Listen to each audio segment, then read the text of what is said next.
Shani Angara as Department of Education Secretary? Well, unang-una, parang it's such a proud moment, I guess, for me and yung grupo namin na Solid 7, na yung isang kasama namin na-appoint sa isang ahensya na napaka-importante na department. Dahil alam naman natin na yung, di ba, education is the great equalizer. And napakalaki ng problema ng edukasyon ngayon. And Sen. Sonny Angara, for me, is the best person. Talagang naging bahagi siya ng EDCOM na alam natin ngayon tinatalakay yung problema at solusyon dun sa problema natin sa education. So, walang magiging learning curve si Senator Sonny Angara as a DepEd Secretary. But, at the end of the day, also, nakakalungkot din kasi, di ba, noong 2013, sabay kaming pumasok ni Sen. Sonny. Kumbaga sa bahay ni Kuya, una siyang lumabas at hindi kami sabay lalabas sa Senado. Nauna sa grupo namin si Senator Sonny. At mamimiss ko din siya kasi siya yung seatmate ko sa session hall. So from solid 7, magiging solid 6 na lang kayo na? 6 bomb daw eh. 6 bomb.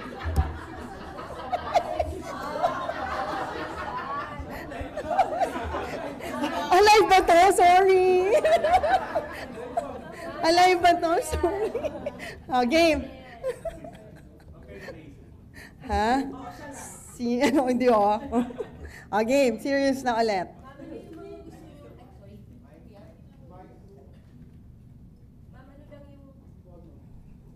Ma'am, ano lang yung mga gusto niyong tutukan ni Senator Angara pagdating sa education sector? Yung tingin yung mga pinaka-problema ngayon? Yes, kasi, well, I've actively participated dun sa mga hearing ni Senator Sherwin Gatchalian sa Committee on Basic Ed. And dun sa mga resource persons na nai-invite namin, paulit-ulit na parang there's really a need to strengthen our curriculum. And I think makikita yon as a reflection dun sa resulta ng PISA na parang may kakulangan tayo dun sa creative thinking pagdating dun sa pag-solve, lalang-lalo ng math and science problem. So, I guess isa yon. And then, patuloy pa din yung problema natin ng kakulangan sa classrooms at saka paano ba yung complementary ng public and private schools. Kasi at the moment, pati yung mga private schools, may problema din sila dahil pakonti ng pakonti yung nag-e-enroll sa kanila ngayon.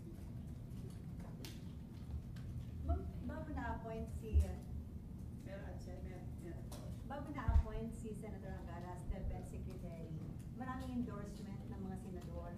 Ano ito, napag-usapan niyo ba before o nagsabi siya na gusto niya na malipat sa DepEd? Ay, hindi niya nasabi. Pero parang automatic siya yung unang pumasok sa amin. Kasi di ba, aside from highly qualified, alam din naman natin na ilang months na rin na lang yung term ni Senator Angara. So, kasi nagfo-float din yung pangalan ni Senator Sherwin, but may remaining 3 years pa si Senator Gatchalian dito sa Senado. Unlike Sen. Sonny, kumbaga buwan na lang yung binibilang. Pero yung Solid 7, bago yung kanyang appointment, na-discuss ninyo sa grupo itong possibility nga na maging DepEd Secretary siya? Not personally, kasi nga hindi pa kami talaga Nagmi-meeting? Nagkita na sabay-sabay eh. Pero dun sa Viber group namin, parang yun na yung na he's the most qualified for that position. So, ma'am, yung meeting ninyo, via Viber, hindi pa kayo personal na nag-meeting ng Solid 7? Hindi pa, kasi hindi pa kami kompleto eh. Parang yung schedule namin hindi nagtutugma na, for example, yung event kahapon sa Baler, supposed to be madami sa amin mag-a-attend at the beginning, pero natira 3 na lang dun sa grupo namin yung naka-attend dun sa event kahapon. So, anong plano ninyo ngayong, by July 19, uupo na Senator Sonny Angara? Meron ba kayong gagawing, ano yung magiging proseso at ano rin yung plano ng Solid 7? Actually, ako nga, personal lang ha, i-request ko na baka pwede naman mag-attend, baka pwede siya mag-extend even just for a week kasi alam naman natin na ang opening session namin would be on July 22. Eh, technically, that's our last opening as a senator dahil graduating na nga kami. Eh, parang nakakalungkot lang dun sa event na yon, sa photo op, yung kumbaga yung class picture namin, mawawala yung Prince Charming, di ba? So, sana kahit yung event na yon, eh, maging kasama pa din namin siya. But, ang narinig ko nga, yung appointment niya would start ng July 19. So, tingnan natin kung magagawa ng paraan na at least maka-participate pa rin siya sa opening session sa July 22. And then last na lang, ma'am, do you think magiging smooth ang confirmation niya sa CA bilang dati niyong kasamahan? Wala siya magiging problema sa CA? Tingin ko naman, bukod sa walang magiging problema, and since highly qualified and very much competent, kahit anong tanong ang ibato ng CA kay Senator Angara, eh kayang-kaya niyang sagutin yan. Ma'am, paano yung appointment po ni Sen. Sani, how will this affect yung work sa Senate? Kasi considering na siya dapat yung papasok na chairman ng Justice Committee, eh ilan na lang po yung lawyers dito sa Actually, Senate. yun din nga yung naiisip ko kasi dahil may kakulangan ng abogado ngayon sa Senado, may mga committees kasi na dapat lawyers yung magiging chairperson. So, hindi ko alam kung sino pa yung lawyer na incumbent na pwedeng mag-take ng place ni Senator Angara kasi si Sentol, nag-resign siya dun sa position na yon, saka siya yung majority floor leader. Si Senator Coco naman, minority floor leader. So, I guess baka yung option is either Sen. Alan or Sen. Pia, or baka pwede din yung minority floor leader magiging head ng isang committee like yung Committee on Justice. Or pwede din umpisahan na hindi na lawyer yung magiging chairperson ng Committee on Justice. Ma'am, with one less member ang Solid 7, paano yan makaka-apekto kung ano yung magiging plano nyo sana come July 22 onwards? Parang, I think, whether 6 or 7, we will still be the biggest block in the Senate, kahit mawalan kami ng isa. So I think that number can already matter pagdating dun sa magiging direksyon dito sa Senado. Thank you, ma'am.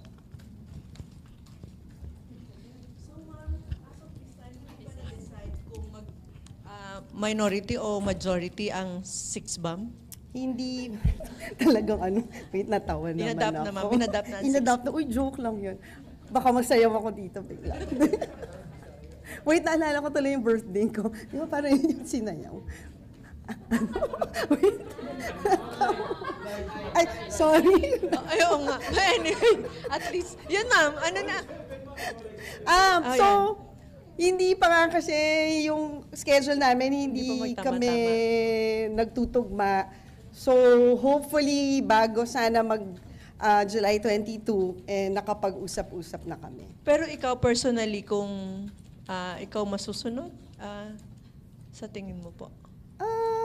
Mahirap, mas maigi na Majority pag-usapan na. namin as a group yung advantage and disadvantage. But, at the end of the day, ang mahalaga kung saan kami talagang makakatulong sa ating mga kababayan. So, whether it's minority or majority. But at the moment, di ba, yung naging position namin is parang kami yung independent bloc.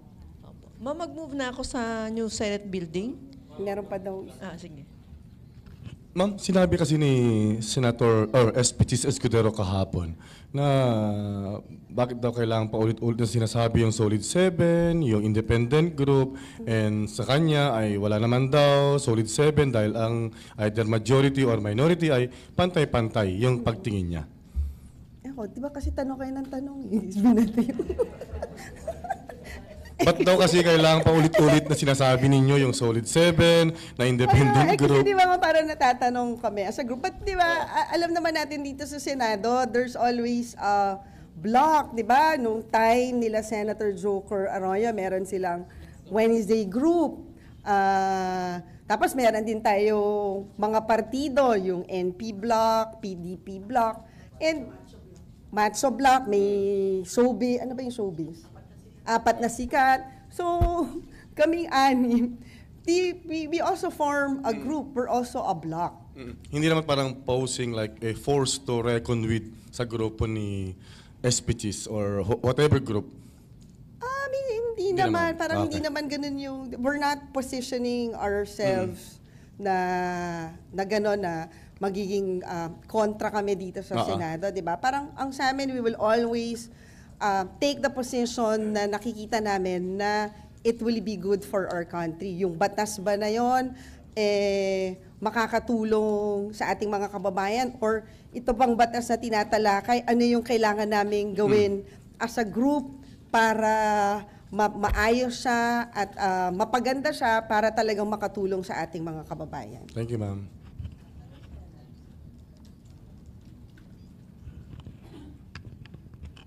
Ma'am, nung time lang kasi ni VP Sara, di ba, naging issue sa DepEd yung confidential funds. We're not saying naman that Senator Angara will ask for it sa budget niya, but just in case there will be an proposal again for confidential funds, can you assure po na iboblock nyo rin po yun kahit si Senator Angara na yung DepEd chief? Oh, I think yung confi fund for DepEd is already a part of the past. Knowing Senator Sonny Angara, hindi rin niya hihingin yung confi fund.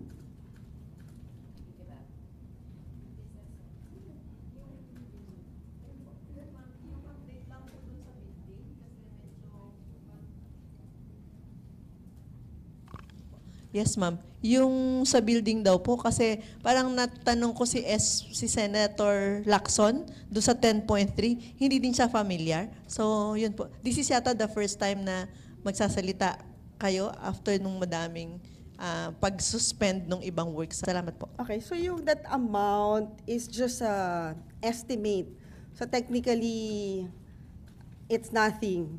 Kasi hindi pa naman yan nabibid out. Wala pang ano yan quantities kung ano ba yan. So it's just a budgetary estimate. So technically, hindi ko rin alam kung bakit nila sinasabi na suspended when, I mean, there's nothing to suspend kasi wala pa namang nauumpisahan. Di Or ba wala yung- pa rin, parang nasa discussion pa lang. Opo. Yung core and shell, 8.9.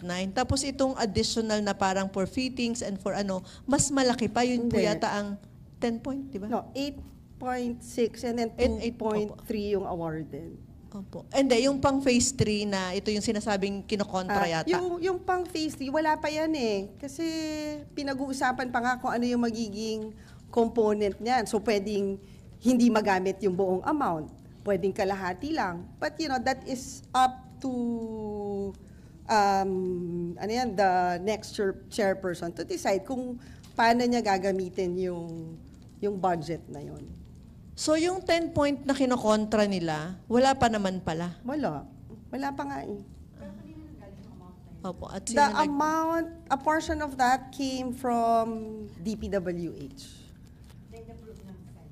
Hindi pa rin nila-approve. Kasi nga, pag pinag-uusapan pa, ano ba yung magiging component ng amount na yon. So, nandun pa lang sa stage na yon. So dapat yung 10.3 i-include dun sa 2025 budget? Naka-multi-year ata siya. Yeah. Oo. Naka-multi-year. Sabi po kahapon ni kahapon ba? Parang di ba hindi pa kayo nag-uusap-usap? Parang pwede na- ayaw akong kausapin. or pwede naman daw po nag-text ka kay Senator Cayetano para Yes. kayo internally ang Siyempre, nag-usap. I also have to respect the new chairperson of the committee. So, parang on my end, kailangan kong antayin siya kung kailan niya ako gustong kausapin, di ba? Kumbaga, pagbibigay galang ko na lang na siya na yung bagong chairperson ng committee. Parang sino naman ako para mag-insist sa kanya na kausapin mo ko kung ayaw niya akong kausapin. Hi, Ma'am. Victoria po. Ma'am, tomorrow yung hearing on the Yes. building. Dadalo po ba kayo? And do you think kailangan pa po na ng ganitong discussion on it? Well, actually, we will be monitoring the hearing kasi I just found out na natanggal na pala ako dun sa committee. So, I am no longer a member of the Committee on Accounts. So, akala ko kasi nasunod yung tradisyon, like kasi dun sa Committee on Tourism, I was retained, tapos ako yung ginawang vice chairperson. But apparently, dito dun sa Committee on Accounts, hindi na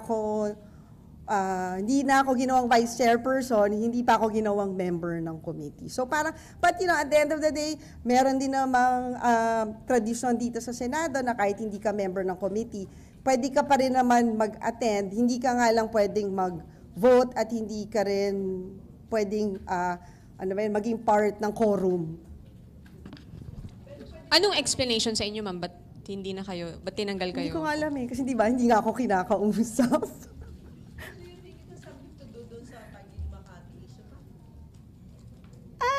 Alam mo, nung umpisa, ayaw kong isipin na may ganong anggulo Pero habang tumatagal, parang bumabalik pa rin tayo dun sa Taguig Makati issue.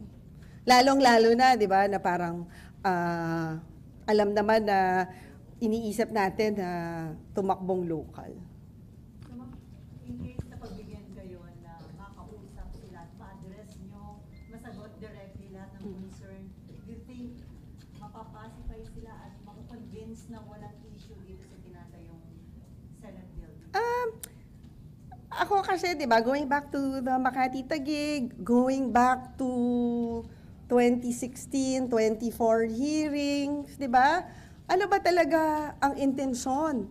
Ang intensyon ba ay tapusin ng building, malaman ng katotohanan ang building, or is it all about politics like 2016?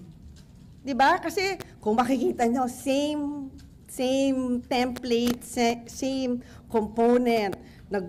Parang hindi pa nga siya informally, or hindi pa nga niya pinapatawag yung mga staff, whether DPWH. Di ba usually, ang sistema, pag na-appoint ka sa isang bagong pwesto, you call your staff, di ba? You call your people, and you introduce yourself, na parang, ako na yung mamumuno netong pagpapatayo ng Senate building. Please introduce yourself. Never pa nila ginawa yun. Wala pang ganon. It's more than a month.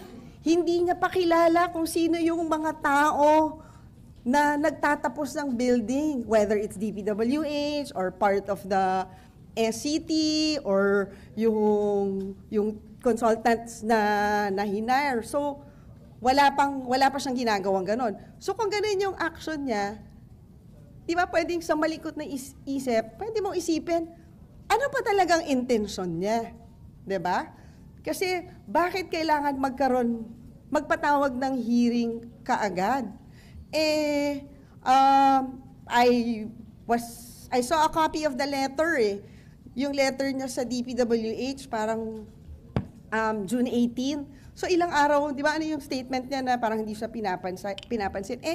Technically, if there was a proper turnover, yung mga hinahanap niyang dokumento, nandun lang yun sa Senate building. And as chairperson of the Committee on Accounts, he already has access to those documents na hinihingi niya. But, yun na nga hindi niya ako tinanong. So, nag-aantay din ako kasi may mga ibang data nasa cloud. So, on my end, kailangan ko din malaman sino ba yung bibigyan namin ng access to the cloud or yung mga ganong dokumento. So far, parang wala pang ganong transition and turnover. Kasi nga, babalik na naman tayo doon sa hindi pa niya ako kinakausap. Ma'am, so you think hindi kailangan yung hearing?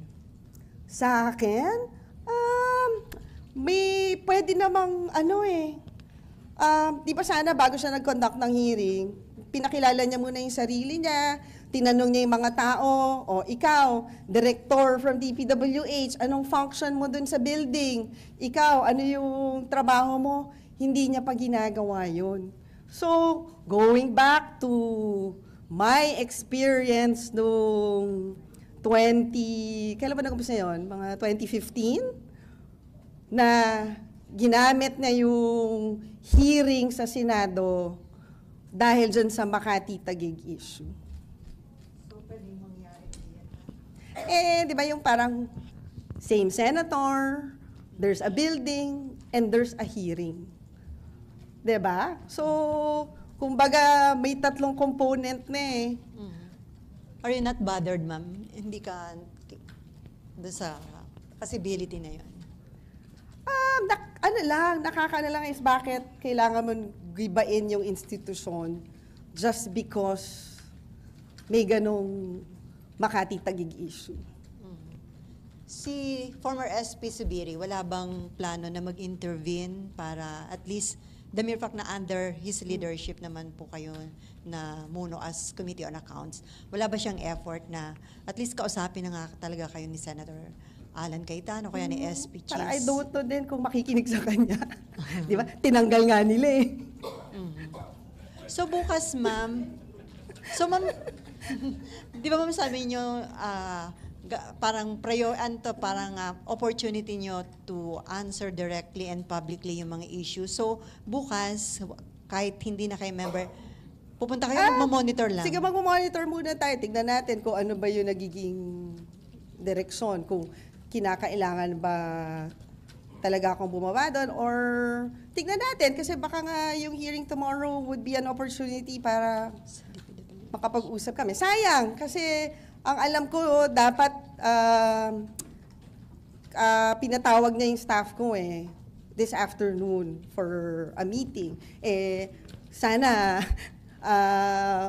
pupuntahan ko na siya sa kwarto niya dahil pareho naman kami nandito sa Senate building para makapag-usap. Or sayang, kahapon nagkasalisi din kami. Di sana makausap ko na silang dalawa dahil magkasama pala silang dalawa dun sa hallway kahapon. So ma'am, wala kayong line of communication ni Senator Alan? Pag ba tinitext nyo, sumasagot or? Tinitext? Hindi ko nga alam kung may number ako niya.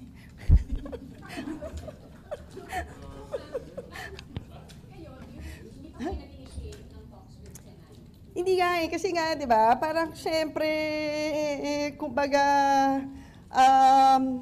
as the new chairperson, yung, ayoko naman na pangunahan siya, di ba, kasi di ba, parang alam naman na, I have to wait kung kailan niya ako gustong kausapin. Or gusto niya ba talaga ako kausapin? Kasi baka ayaw naman talaga niya ako kausapin. Pero ma'am, confident kayo na wala silang makakalkal na anything irregular doon sa construction ng new Senate building? Basta the documents are there, the transcripts are there, di ba? Malalaman nila na pag may mali, yung contractor talagang, katulad nung nabanggit ni Senping, di ba? Merong isang billing doon na pinahold ko kasi nga kina-question ko kung ano yung sinisingil for the building, for the building. So talagang, kumbaga, iningatan natin yung pagpapatayo ng building kasi nga, yun din yung bilen sa akin ni Senator Ping bago siya umalis at nung tinurn over niya sa akin na kailangan itong building na to magawa ng tama, iconic, it's a legacy building. And the only way we can do that kung walang mga ganong irregularities. Ma'am, kahapon inassure ni former Senate President Mig Subiri na walang irregularity yung project.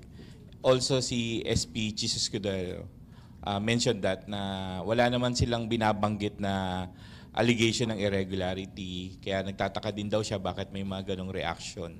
Yung ibang, binanggit niya, yung mga ibang tao.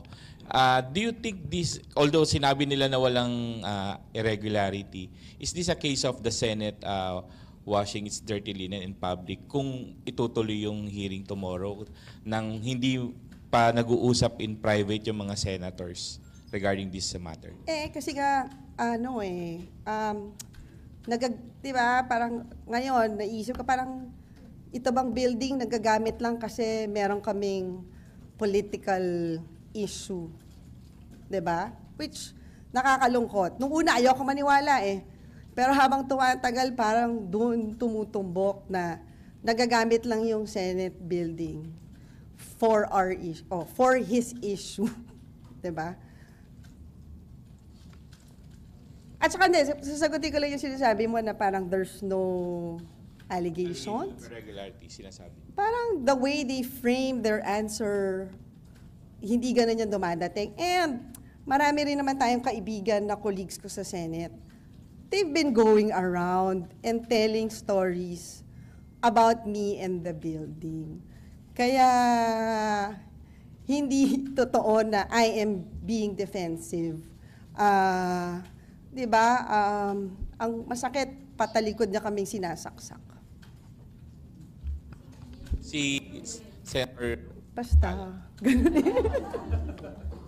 sino sa kanilang dalawa? Basta. Isipin niya na lang kung sino sa kanilang dalawa. Basta may basta may nag-iikot kung ano-ano yung sinasabi.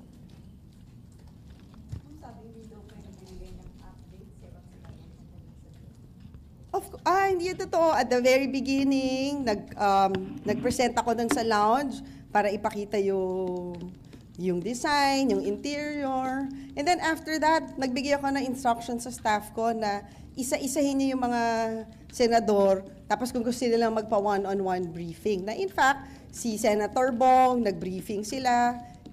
Sa office ni Senator ni SP Cheese, nung hindi pa siya SP, nag-briefing na din yung staff ko dun sa staff nila na they can ask anything about the building, whether it's cost, design, timeline.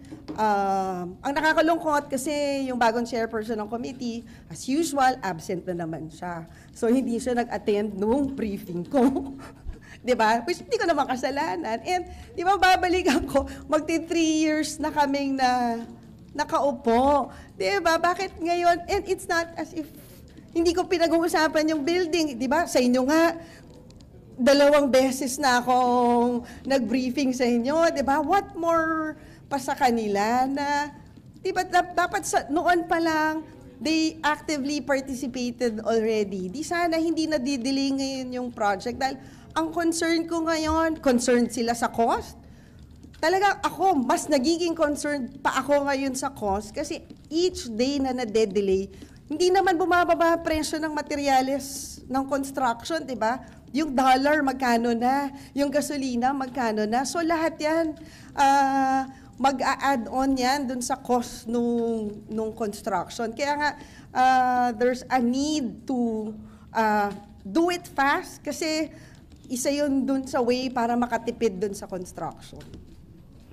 Specific lang po to the rooms yung para supposedly sa regional senators. Isa po kasi yun sa concerns na parang medyo nasa malayong future pa yon if ever mangyari. Possible po ba na hindi siya isama dun sa magiging final? Hindi, actually isa yun dun sa naging VO ata. I'm just not sure which number.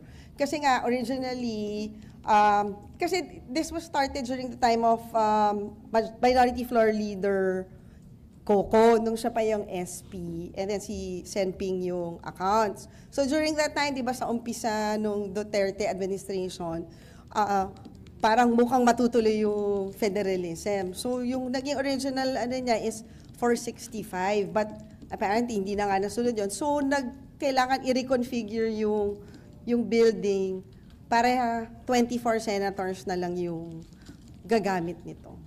So ma'am, sa current design niya po, it's only for 24 senators. Yes. Okay po. Thank you. Ma'am, ano lang?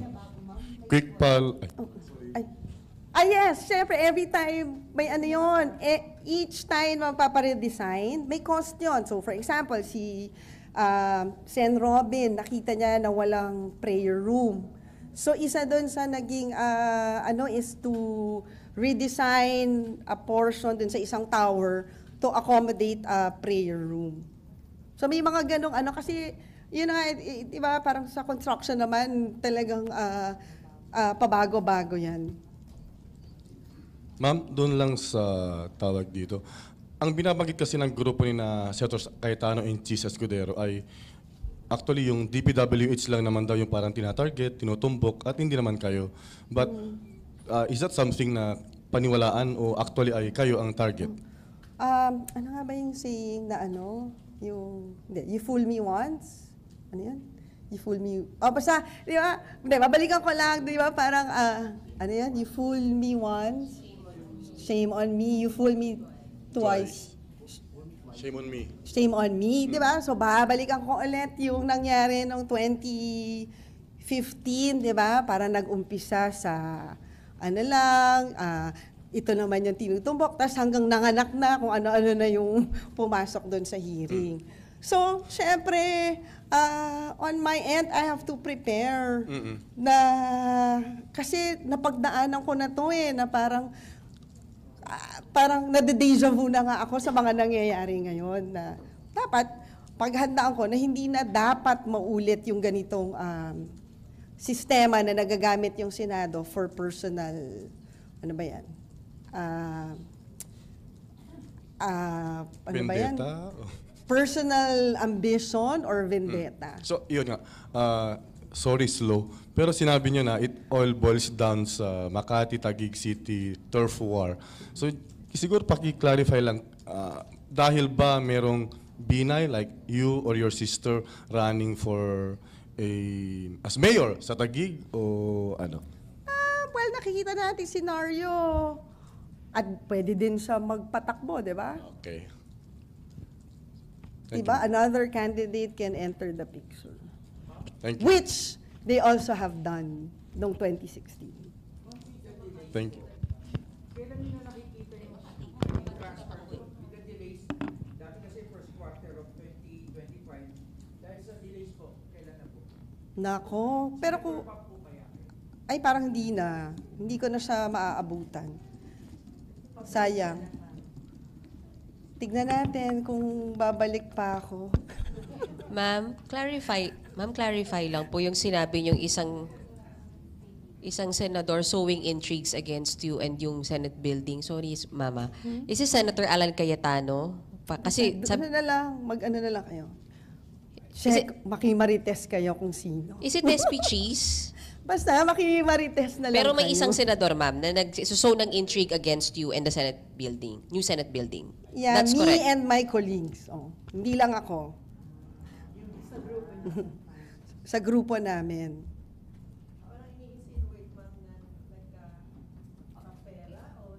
Parang may ganong irregularities or whatever. Parang ganun lang naman yung kwento sa akin. May issue of corruption, ma'am, na sinasabi. Hindi naman ata doon sa ano.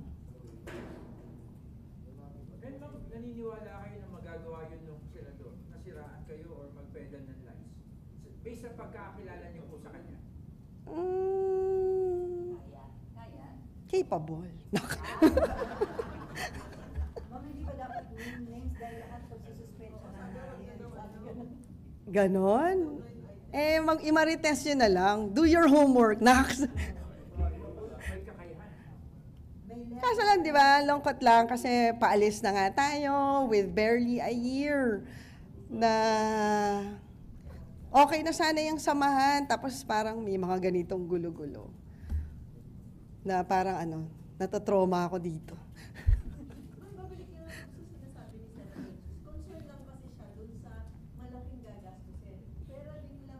Ang iniingatan lang daw po niya ay yung pera ng bayan. Parang ganun yung kanyang Diba, parang sinabi kahapon. yung sinabi niya, hindi daw makayanan ng konsensya Ayun, niya. yan yung ganung... Para sa akin din, hindi ko rin makayanan ng konsensya ko na nagbabayad tayo ng 100 million pesos dyan sa open space parking. 'Di ba? Nagbabayad tayo ng almost 400 million itong office space plus the parking na ilang taon na. And kung hindi natin tatapusin, tuloy-tuloy yung ganong gastos, di ba? Gagastos tayo ng 400 million sa isang bagay na hindi naman magiging pagmamayari ng Senado. Na at the end of the day, itong building na to, ano ba to, 50 years na ba to? Or more or less, di ba? Kasabayan ata to ng Sofitel eh. So matandang building na rin to. I think this building is due for a major rehab. So bakit naman gagastos ng Senate sa isang property na hindi pagmamayari? And way back nung pinag-uusapan at inapprove namin tong building na to, na naging bahagi si SP Cheese dun sa paglipat, yun talaga yung number one na naging consideration na kumbaga patuloy yung yung bleeding dun sa rental payments ng Senado. And we want to stop that building na kung babalikan nga natin, kung noon pa siguro nagpatayo ng building, mas malaki yung natipid nung Senate kasi mahihinto na yung itong rental expense ng Senado. Yun din sabi ko, ay, Ma'am Lasa, yun sanabi din kahapon ni Senator Cheese na ano yung sinasabi nilang madedelay, tuloy naman yung trabaho doon. Wala naman, may pinasuspend lang siya, yung hindi pa naman ongoing. So there's nothing daw na parang madedelay. Ano daw po ba yung sinasabi? Well, at the moment, may delay na and ang pagkarinig ko, yung contractor, humihingi na siya ng suspension, which would result to a charge dun sa Senate. Kasi yung cost ng yung meron kasing kailangan i-resolve dun sa building na hindi matutuloy, hindi makaka-full blast dun sa construction kasi may mga issues na kailangan i-resolve nung bagong chairperson. But, hindi nga niya inaalam kung ano yon or... So, talagang madedelay. Delay na siya, kahit sabihin niya na tuloy-tuloy yung trabaho nung dun sa building, may mga trabaho na hindi nila kayang ituloy kasi may mga bagay na kailangan desisyonan para matuloy yung paggawa. Ma'am, sabi ni former SP Subiri, magge-generate ng income pa itong bagong Senate building. Meron ba kayong computation magkano yearly at mababawi din ba agad magkano yung ginastos dun sa construction? I think yung bawi, makukuha siya, hindi lang naman dun sa rental yung the mere fact na hindi na magbabayad yung Senate ng rent. Tapos yun nga, yung isang buong floor ng 7th floor, ang magre-rent doon yung commission na appointments. Tapos yung land bank, magtatayo na talaga sila ng branch, hindi lang yung katulad dito sa GSIS. So I think yan meron ding rental for the Senate. And then, tapos during my time, may mga ano na nga may proposal na nag-submit na si Starbucks, sino pa ba mga coffee shop? So may mga ganong proposals na natatanggap yung Senado for them to rent a space.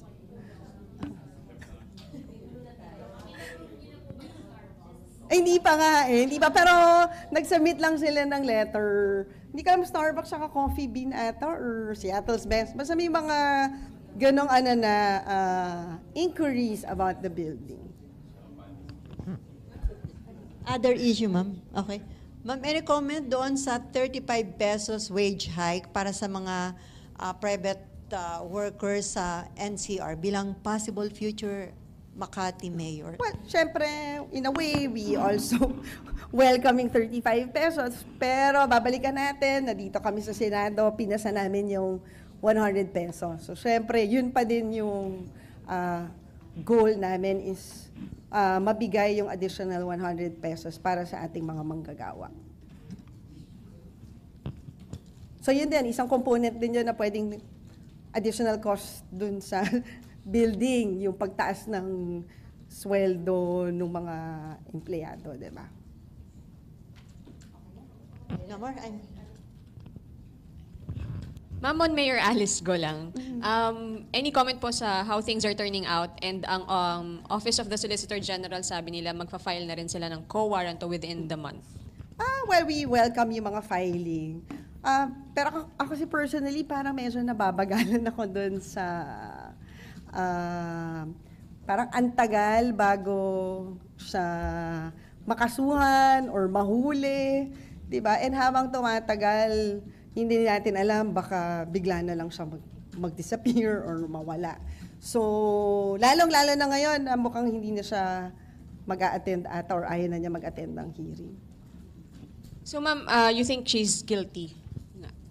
Based dun sa mga talagang questionable yung how she acquired her birth certificate. So what should be done, ma'am? And sino po dapat?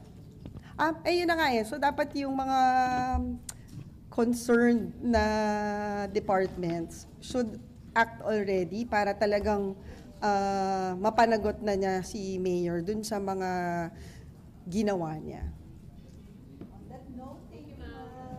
Ako pa buwan naman na dito. Ay, live pa ba ulit? Thank you. Pero sana nakaupo. Ang hirap nakatayo ng matagal. Ha? Baka may something na magaling sa hearing bukas. Magdodonate ako ng lamesa.